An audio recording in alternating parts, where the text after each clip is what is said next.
समाज व्यस्त है यहाँ नारी की पीड़ा लिखने में।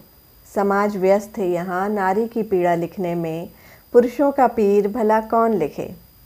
लोग कहते हैं कि मर्द को दर्द नहीं होता। लोग कहते हैं कि मर्द को दर्द नहीं होता, फिर भला आँखों का नीर यहाँ कौन लिखे। हेलो दोस्तों, कैसे हैं आप सब। उम्मीद है आप सब बहुत अच्छे होंगे। आपने अक्सर एक लाइन सुनी होगी कि मर्द को दर्द नहीं होता। अरे भाई, उसको भी दर्द होता है, उसे भी तकलीफ़ होती है। हाँ, फ़र्क इतना सा है कि वो अपनी हर छोटी छोटी बात को किसी के सामने जल्दी से व्यक्त नहीं करते या हर छोटी छोटी बात पर औरतों की तरह आंसू नहीं बहाते। लेकिन इसका मतलब ये बिल्कुल भी नहीं है कि उन्हें तकलीफ़ नहीं होती या उन्हें दर्द नहीं होता। आपको ये जानकर हैरानी होगी कि एक सर्वे के अनुसार पुरुष महिलाओं की तुलना में कम जीवन जीते हैं। और ये आश्चर्य जैसी बात भी है कि फिज़िकल रूप से इतने स्ट्रॉन्ग होने के बाद भी वो कम सरवाइव कर पाते हैं। उसका एक बहुत बड़ा कारण है कि शुरू से ही उन पर सोसाइटी का और फैमिली का बहुत ज़्यादा प्रेशर होता है कमाने को लेकर, और इस प्रेशर को बढ़ाने में कहीं ना कहीं महिलाओं का भरपूर योगदान होता है। शादी के बाद औरत का एक नया ही रूप देखने को मिलता है। मैं यहाँ सारी औरतों की बात नहीं कर रही, लेकिन हाँ, अधिकतर औरतें शादी के बाद अपने पति को कंट्रोल करना शुरू कर देती हैं। वो चाहती हैं कि वो जैसा कहे वो बिल्कुल वैसा ही करे। उसे धीरे धीरे अपने पूरे परिवार से अलग कर देती हैं।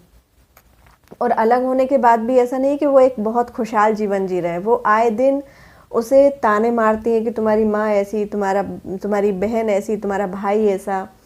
उसे तरह तरह से मानसिक रूप से प्रताड़नाएं देती हैं, और कई औरतें तो अपने पति को मारती तक हैं।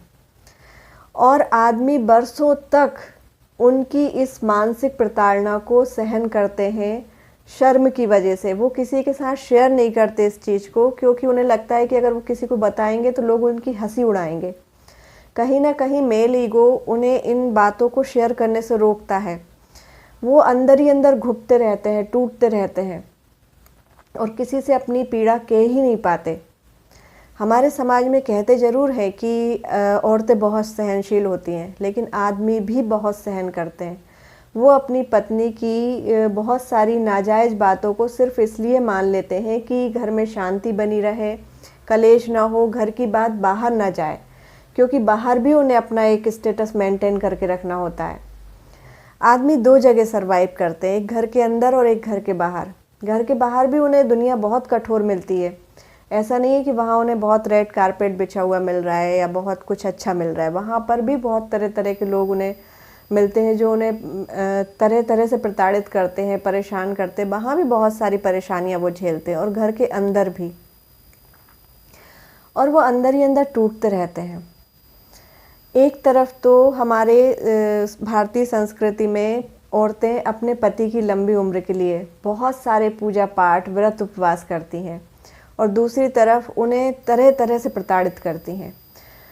हमारे यहाँ औरतों की इतनी हाई एक्सपेक्टेशन होती है अपने हस्बैंड से कि वो उन्हें पूरा करते करते बेचारी की पूरी ज़िंदगी निकल जाती है, लेकिन उनकी ख्वाहिशें कभी पूरी नहीं होती, वे कभी उनसे हैप्पी नहीं हो पाती हैं।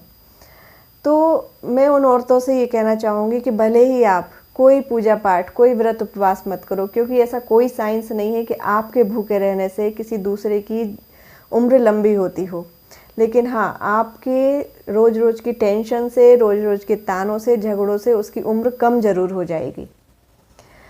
तो आप अपने आप को खुश रखो, भले ही कुछ मत करो, लेकिन आप खुद को खुश रखो, क्योंकि आप जब खुद खुश रहोगे तो आपका पूरा परिवार खुश रहेगा।